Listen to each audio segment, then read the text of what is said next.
cosas que Dios nos está diciendo de manera muy enfática en este tiempo. Es muy claro cuando vemos a Daniel, cuando vio adelante de nosotros, sino poder aprovechar la oportunidad, como dice el apóstol. somos agentes de transformación para la comunidad donde Lugar.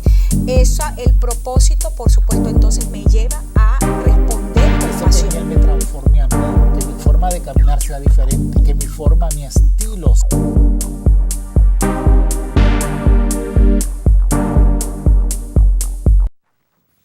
Hola, bienvenido a tu programa Escudriñando.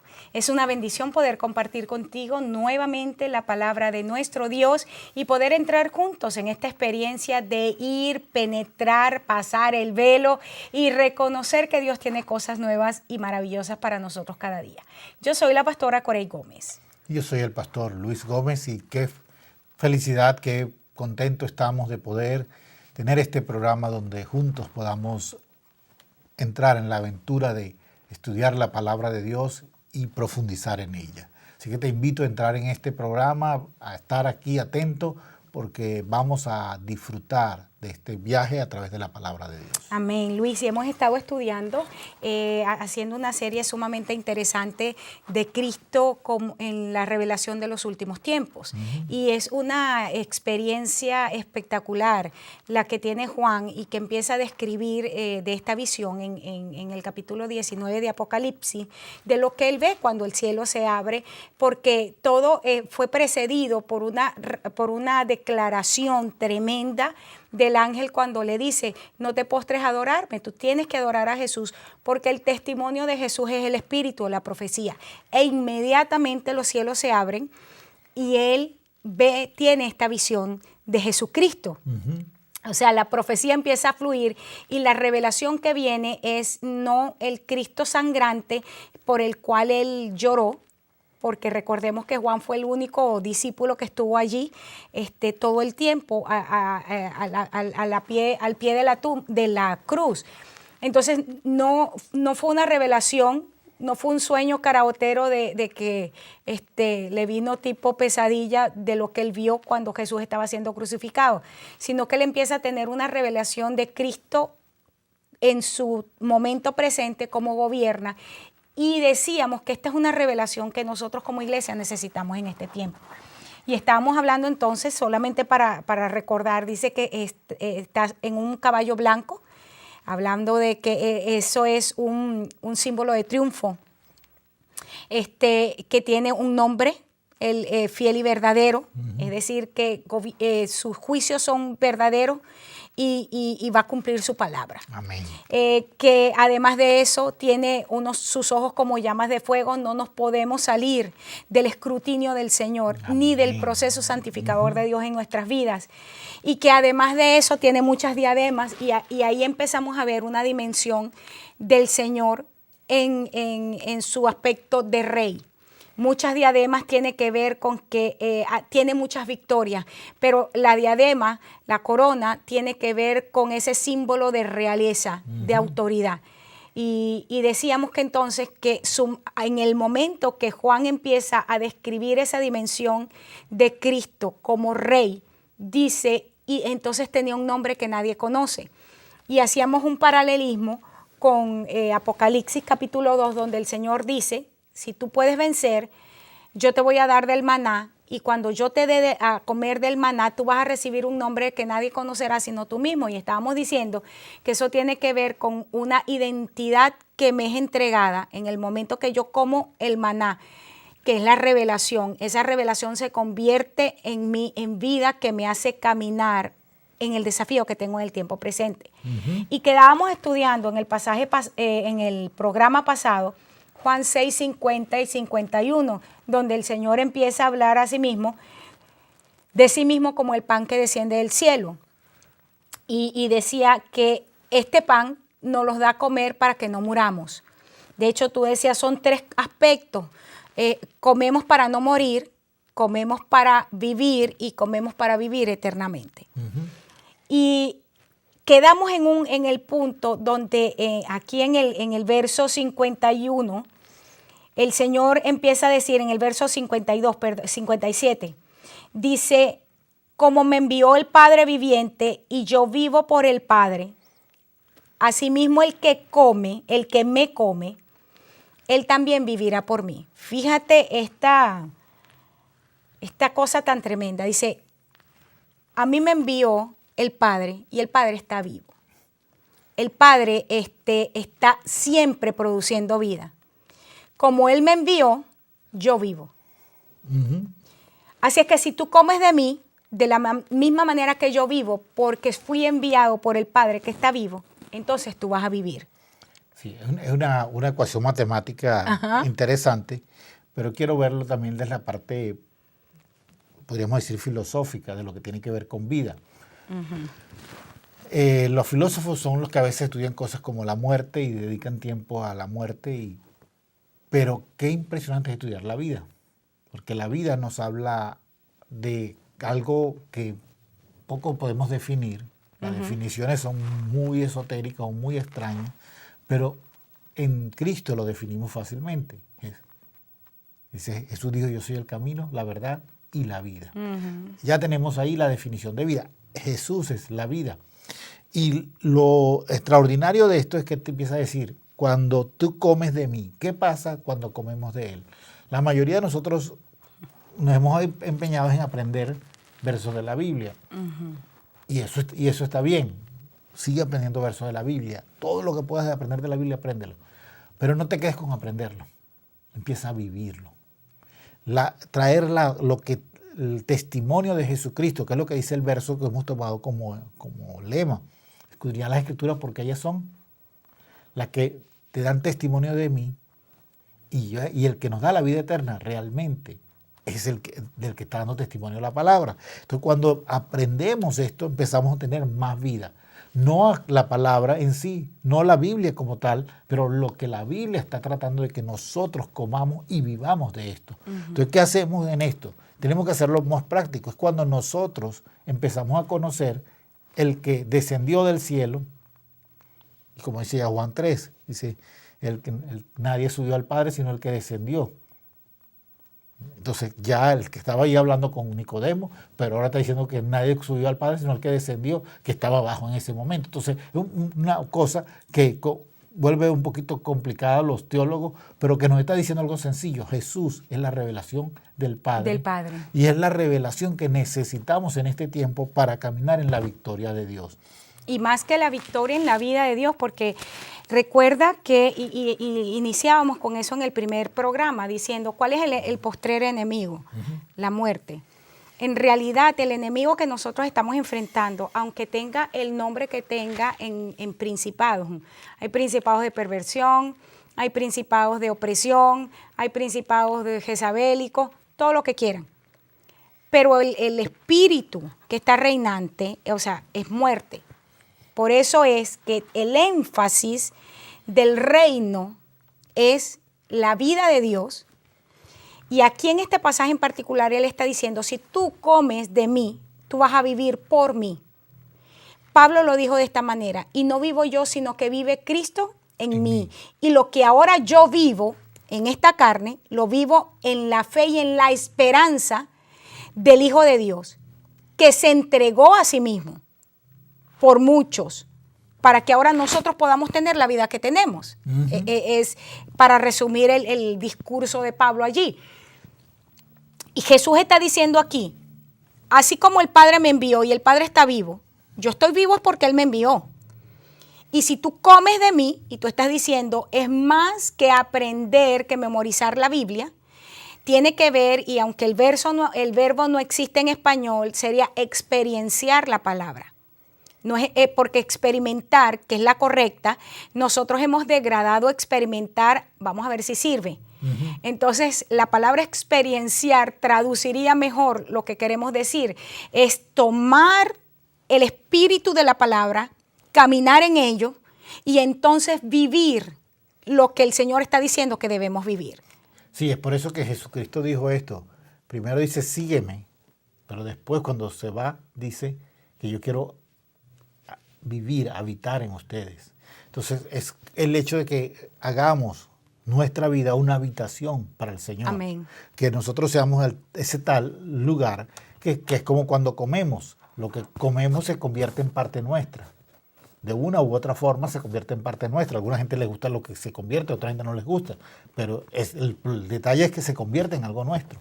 Ahora con el Señor estamos recibiendo, cuando lo hacemos, algo que ya es nuestro, que ahora cuando nosotros caminamos, la gente dice, huele a victoria, huele a Jesucristo, huele a gloria, que es lo que dice ya Primera de Corintios, cuando dice que por todas partes vamos expresando el olor de su conocimiento. Amén. Lo estamos expresando porque lo hemos hecho parte de lo que nosotros somos, parte de lo que caminamos, parte de lo que experienciamos, como dices tú. Eso lo debemos ser y ejercitar. Un detalle que tiene la palabra de Dios es que por mucho tiempo nosotros hemos escuchado maestros que se han autodenominado maestros y nos han dado una enseñanza de la palabra teórica. Y han sido tan teóricos que no nos permiten experimentar y caminar en la practicidad de la palabra de Dios o en el pragmatismo, para usar la palabra más adecuada. Pero estamos en el momento donde como maestros de la palabra de Dios queremos hacerlo práctico. Y Pablo lo hacía de esta forma, decía, ustedes no han aprendido así a Cristo. Ustedes han aprendido,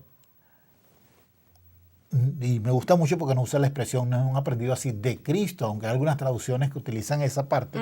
La expresión en el griego tiene que ver específicamente, no han aprendido así a Cristo. Que ya ponen a Cristo como un verbo, ya deja de ser una simple palabra más un nombre y ahora se convierte en el verbo. Entonces yo tengo que aprender a actuar, vivir y moverme como realmente es un Cristo. Y eso se convierte ahora en mi distintivo, mi apellido, el nombre que va a determinar cómo yo estoy moviéndome en la tierra. Sí, porque Cristo es el ungido, que tiene que ver con el Espíritu Santo.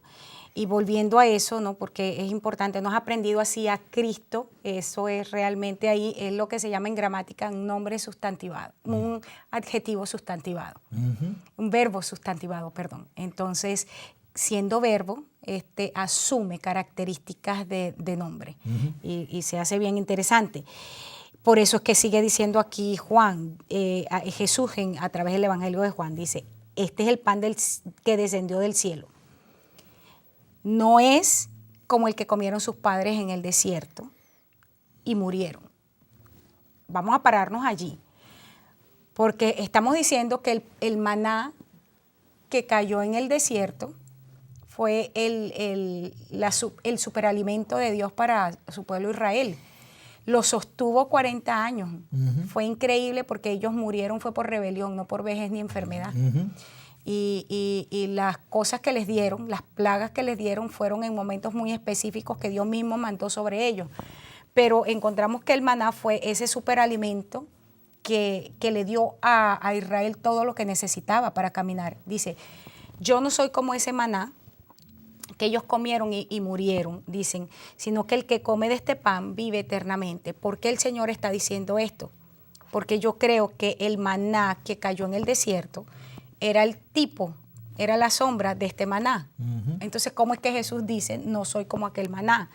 Sino que yo soy uno que si tú lo comes, vives eternamente. Porque aquí nos podemos ir a una explicación natural, pero en realidad lo que Jesús está diciendo es, yo no soy como el maná que ellos comieron, pero no pudieron discernir.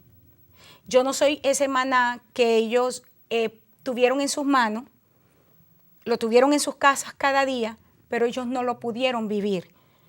Yo soy el maná que ahora tú comes y tiene que producir la vida de Dios. En otras palabras, Él está diciendo, si tú verdaderamente tomas lo que yo te estoy entregando, consecuentemente vas a vivir.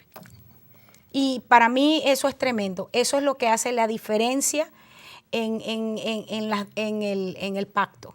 El pacto de Jesucristo es un pacto donde cuando nosotros nos acogemos en fe a lo que el Señor ha hecho y a lo que el Señor ha dicho, vemos su obra establecida en nuestras vidas.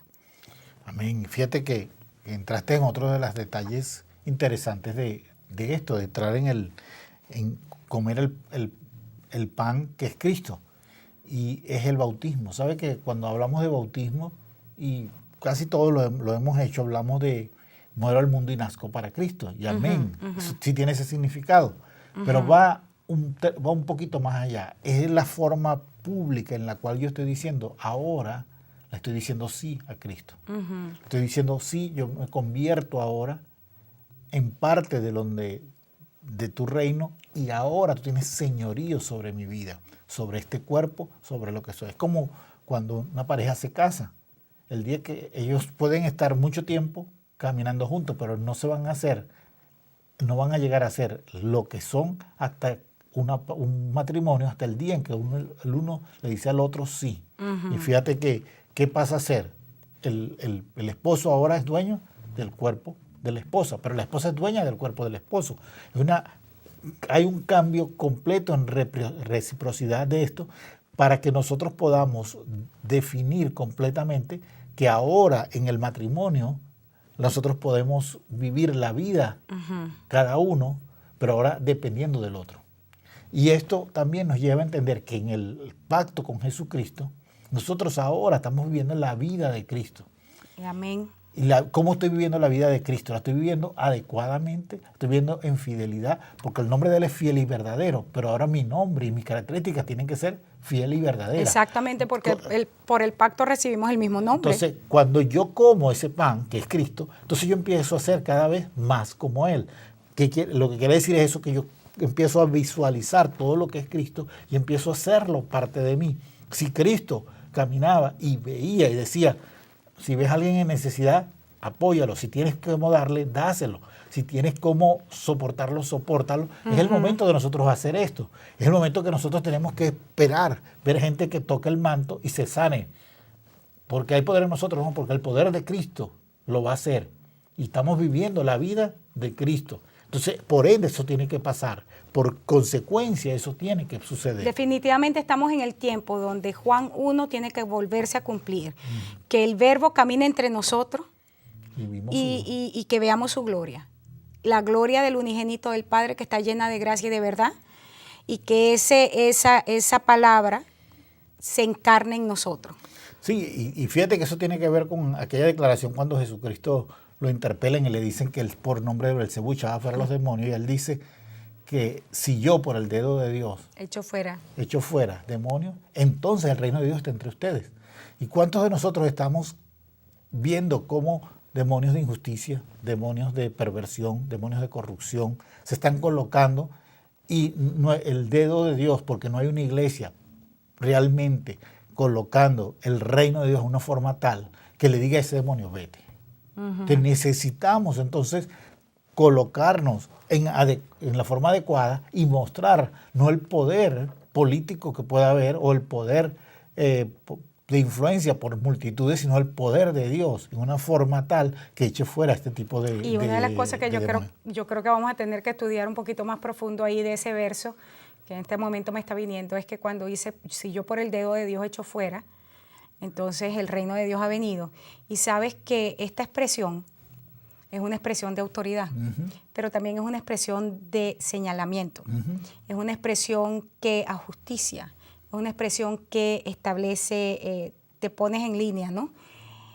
Por cierto que a mucha gente no le gusta este dedo por eso. Y ahí está diciendo, si yo por el dedo de Dios lo he hecho, entonces quiere decir que tiene que haber un señalamiento preciso de las cosas.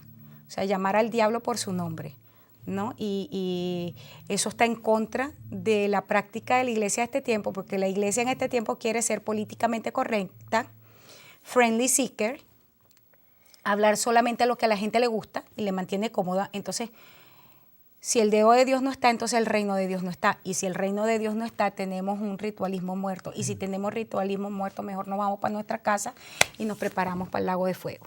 O sea, así por duro que suene y por antipático que suene. Pero si el dedo de Dios está entre nosotros, entonces necesitamos recibir de parte de Dios de manera precisa dónde están las situaciones que el enemigo ha colocado en nuestras vidas cuando nos dormimos. Porque dice que cuando el padre de familia se fue a dormir, entonces vino aquel hombre enemigo, aquel malo, y entonces sembró Sembró cizaña. Y después dice que lo que sembró son los hijos de las tinieblas. Ujú. Entonces, ¿qué tinieblas hay en nuestras vidas sembradas? Porque nosotros nos hemos dormido en los laureles, que ahora el dedo de Dios tiene que señalar dónde está.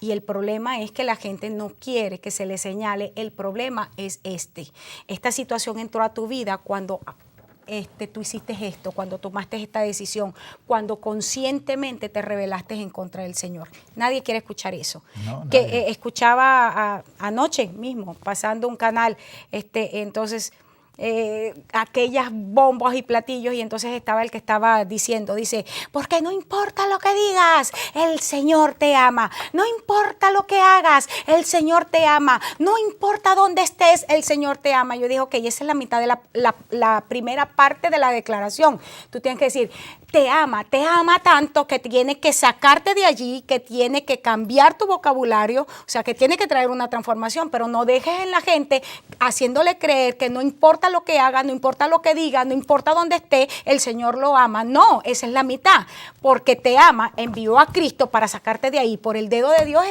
dice cuáles son los demonios que hay que sacar, entonces sabemos que el reino ha llegado. Entonces, pero decir eso, la gente dice, no puede ser, si yo soy lavada por la sangre de Cristo. Sí, y fíjate que hemos visto ese verso solo aplicado a un punto de vista muy personalista, o sea, se saca demonios solo de la gente, pero y vemos demonios como entes espirituales, nada más, y no vemos demonios como cualquier cosa, como cosas de oscuridad que hay en nuestra vida. sí, cosas de oscuridad que hay en la vida del individuo, cosas de oscuridad que hay en la vida de la iglesia, y cosas que hay en la comunidad donde estamos. Y fíjate, es algo tan tremendo que se entendía que cuando, mira lo que pasaba, los judíos que empezaron a convertirse al cristianismo, ¿tú sabes qué les pasaba a ellos? Que ellos perdían su ciudadanía de Israel. Y ellos, cuando perder la ciudadanía de Israel, perdían su herencia, porque ahora eran miembros de otro reino. Y tenían que formar una comunidad. Entonces, por eso, la razón por la que tenían que vender las cosas era porque ahora eran parte de otra cosa y no podían ser parte de Israel. ¿Y qué es lo que hace nosotros ahora? Bueno, decimos, no, sigue igual como estás, pero no formamos parte, pero en esta comunidad solamente formamos parte el domingo cuando venga, porque sí, te queremos todos los domingos, o te queremos los días que tenemos actividades, pero en el resto del tiempo sigue siendo como tú eres. Cuando tiene que haber un cambio y una transformación tal que aún en esos momentos, en los momentos donde caminamos a diario, tenemos que demostrar quiénes somos. Somos realmente los que estamos comiendo el pan, somos los que estamos comiendo el maná, que es Jesucristo, estamos viviendo de acuerdo a esa realidad que es Jesucristo, estamos influenciando y trayendo el reino de Dios a esas áreas. Ahora, fíjate que en esta visión, Juan no se queda, porque es tremendo, vuelvo a decir, cada aspecto es una serie en sí misma, pero Juan ya va más allá, fíjate qué descriptivo Juan, y entonces ahora empieza a hablar de la ropa. Y me llama mucho la atención porque tiene muchas diademas, y la ropa de un rey debería ser una capa de púrpura, los vestidos reales, pero dice que su ropa está teñida en sangre. Y la palabra vestir allí es una palabra que significa adornar, también cubrir. Pero es una palabra que se traduce en el griego, Luis, como abrir trincheras. Y tú sabes que las trincheras son una estrategia de los ejércitos para preservar la vida durante los ataques. Y aquí encontramos que significa eso, pero también significa rodear. Es la misma palabra que Lucas 19:43 dice que vendrán días cuando tus enemigos te rodearán. Esa palabra, entonces está hablando de siteo. Entonces, fíjate esto qué interesante. Dice que este rey, que tiene muchos diademas, este hombre con tantos diademas, este Cristo con tantos diademas, y que es un maná que produce vida, tiene la ropa teñida en sangre, es decir, porque ha estado preservando la vida de su pueblo y ha estado rodeando la vida de su pueblo. Sí, y habla específicamente de la sangre de Jesucristo. Cuando la sangre de Jesucristo es la que dice está teñido en sangre, está diciendo hay una cobertura de sangre. Y en un tiempo donde aún gente dice no uses la sangre de Cristo o no la uses por aquello, que la sangre de Cristo no es para estar diciéndolo a los demonios.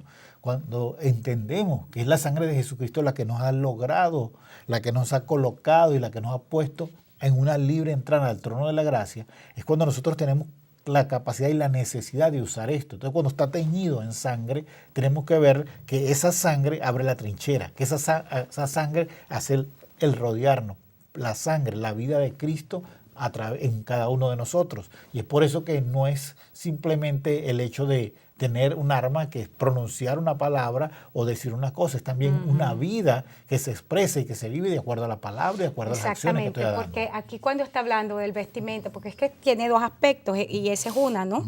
Ya vamos a terminar, pero uno de los aspectos es la misma sangre de Cristo la que nos cubre, la que nos rodea, la que prepara para nosotros lugar en medio de la batalla para que no venga el enemigo y nos mate, pero al mismo tiempo es la sangre que Él está vengando de sus propios enemigos, porque más adelante vamos a ver, y lo vamos a ver en el próximo programa, cómo es que Él utiliza la espada que sale de su boca y cómo destruye a los enemigos, a sus enemigos, que también son nuestros enemigos.